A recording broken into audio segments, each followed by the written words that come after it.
Communist പ്രസ്ഥാനത്തിന്റെ കരുത്തുറ്റ നേതാവായിരുന്ന VS അച്യുതാനന്ദന് നാട് അന്ത്യാഞ്ജലി അർപ്പിക്കുമ്പോൾ പൂഞ്ഞാറിലെ വാലാനിക്കൽ വീടും പാലായിലെ ലോക്കപ്പ് മർദ്ദനവും ഓർമ്മിക്കപ്പെടുകയാണ്. പുന്നപ്ര വയലാർ സമരനായകനായിരുന്ന VS പൂഞ്ഞാറിൽ ഒളിവിൽ താമസിച്ചതും പോലീസ് പിടിയിലായി പാലായിലെ പോലീസ് ലോക്കപ്പിൽ കൊടിയ മർദ്ദനത്തിനിരയായതും ചരിത്രമാണ്. പാലായിൽ എത്തുമ്പോഴെല്ലാം VS ഈ സംഭവത്തെക്കുറിച്ച് സംസാരിക്കാറുള്ളതായി CPM നേതാവ് ലാലിച്ചൻ ജോർജ് പറഞ്ഞു.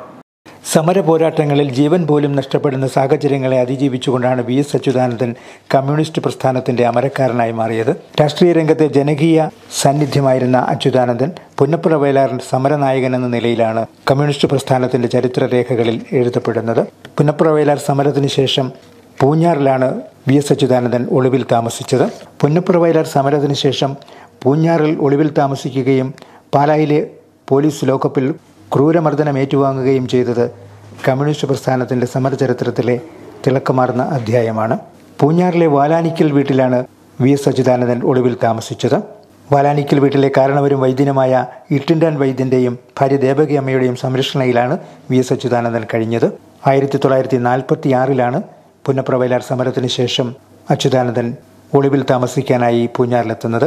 കെട്ടുവള്ളത്തിൽ കോട്ടയത്ത് ചുങ്കം കടവിലിറങ്ങിയ VS അന്ന് കോട്ടയത്ത് പാർട്ടി സെല്ലിന് നേതൃത്വം നൽകുന്ന CS ഗോപാലപിള്ളയുടെ നിർദ്ദേശാനുസരണമാണ് പാർട്ടി ആഭിമുഖ്യമേറെയുള്ള പൂഞ്ഞാർ വാലാനിക്കൽ ഇട്ടിൻഡാൻ വൈദ്യന്റെ വീട്ടിലെത്തിയത്.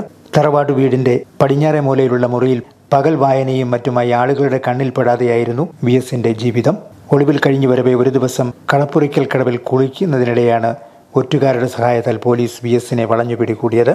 കുളിക്കാൻ ഉടുത്തിരുന്ന തോർത്തുമുണ്ടോടെ ഈരാറ്റുപേട്ട പോലീസ് സ്റ്റേഷനിലേക്കും തുടർന്ന് പാലാ പോലീസ് സ്റ്റേഷനിലേക്കും VSനെ എത്തിച്ച് ക്രൂരമായ മർദ്ദനത്തിനാണ് ഇരയാക്കിയത്. തോക്കിന്റെ ബയണറ്റ് ഉപയോഗിച്ച് മാരകമായി കുത്തി മുറിവേൽപ്പിച്ചു. അനക്കമില്ലാതെ കിടന്ന VS മരിച്ചെന്ന് കരുതി പാലാ ജനറൽ ആശുപത്രി വരാന്തയിൽ ഉപേക്ഷിച്ചു പോവുകയായിരുന്നു പോലീസ്. പിറ്റേന്ന് രോഗികളിലൊരാൾ നേരിയ അനക്കം കണ്ടതിനെ തുടർന്ന് ആശുപത്രി അധികൃതർ ചികിത്സ നൽകി വീണ്ടും അദ്ദേഹത്തെ ജീവിതത്തിലേക്ക് തിരികെ കൊണ്ടുവരികയായിരുന്നു. 3 ദിവസം അബോധാവസ്ഥയിൽ താലൂക്ക് ആശുപത്രിയിൽ കഴിഞ്ഞ VSന് എഴുന്നേറ്റ് നിൽക്കാമെന്നായപ്പോൾ പോലീസ് വീണ്ടും പിടിച്ചുകൊണ്ടുപോയി മർദ്ദിച്ചു. ഇടിയൻ നാരായണപിള്ള എന്ന SIയുടെ നേതൃത്വത്തിലായിരുന്നു അച്യുതാനന്ദനെ മർദ്ദിച്ചത്. മർദ്ദനത്തിൽ ബോധം കെട്ട VS മരിച്ചുപോയെന്നാണ് പോലീസ് കരുതിയത്. ചത്തെങ്കിൽ മൃതദേഹം കൊണ്ടുപോയി കാട്ടിൽ കളയാനായിരുന്നു നാരായണപിള്ളയുടെ കൽപ്പന. ജീപ്പിൽ കയറ്റി കൊണ്ടുപോകുമ്പോഴാണ് അതിലുണ്ടായിരുന്ന കോലപ്പൻ എന്നു പേരുള്ള മോഷ്ടാവ് VS മരിച്ചിട്ടില്ലെന്ന് തിരിച്ചറിഞ്ഞത്.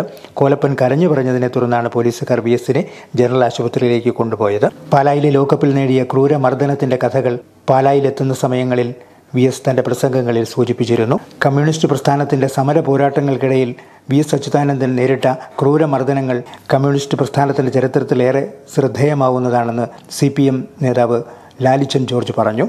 മുഖ്യമന്ത്രി സ്ഥാനത്തുനിന്ന് മാറി ഭരണപരിഷ്കാര കമ്മീഷന്റെ ചെയർമാനായി വരികയും 96-ാമത്തെ വയസ്സിലാണ് സഖാവ് സജീവ രാഷ്ട്രീയത്തിൽ നിന്ന് പയ്യെ മാറി വിശ്രമ ജീവിതത്തിലേക്ക് കടന്നുപോയി. ജീവിതത്തിലേക്ക് കടന്നു പോകുമ്പോഴും സഖാവ് പാർട്ടിയെക്കുറിച്ചും പാർട്ടിയുടെ വളർച്ചയെക്കുറിച്ചും പാർട്ടിയുടെ പോരാട്ടത്തെക്കുറിച്ചെല്ലാം നിരന്തരമായി വീക്ഷിക്കുകയും അഭിപ്രായം പറയുകയും ചെയ്യുമായിരുന്നു. CPMന്റെ പോളിറ്റ് ബ്യൂറോ മെമ്പർ, മുഖ്യമന്ത്രി, 14 വർഷക്കാലം പ്രതിപക്ഷ നേതാവ് എന്ന നിലയിൽ സഖാവ് നടത്തിയിട്ടുള്ള പ്രവർത്തനങ്ങൾ ചരിത്രത്തിൽ വിസ്മരിക്കാനാവില്ല. മുഖ്യമന്ത്രിയായതിനു ശേഷം ശബരിമലയിൽ 4 മണിക്കൂർ നടന്ന് ശബരിമലയിൽ കയറി അവിടുത്തെ സൗകര്യങ്ങൾ പരിശോധിച്ച സഖാവിൻ്റെ ധൈര്യവും ആ പ്രായത്തെ ഒക്കെ തോൽപ്പിക്കുന്ന ഇതിഹാസപൂർണമായ പ്രവർത്തനമാണ് സഖാവാരൂപത്തിൽ കാഴ്ചവെച്ചത്. ഇത് ചരിത്രം ഓർമ്മിപ്പിക്കപ്പെടുകയാണ്. എവിടെയെല്ലാം പോരാട്ടങ്ങളുണ്ടോ ആ പോരാട്ടങ്ങളുടെയെല്ലാം മുമ്പിൽ സഖാവുണ്ട്. സഖാവിൻ്റെ ത്യാഗപൂർണമായ പ്രവർത്തനത്തിൻ്റെ ചരിത്രമുറങ്ങുന്ന ഏടുകൾ പരിശോധിച്ചാൽ ഒരു ദിവസം പോലും പറഞ്ഞാൽ തീരാത്ത അനുഭവങ്ങളും ചരിത്രവുമാണ് സഖാവിൻ്റെ ജീവിതത്തിൽ ആരൂപത്തിലുള്ളത്.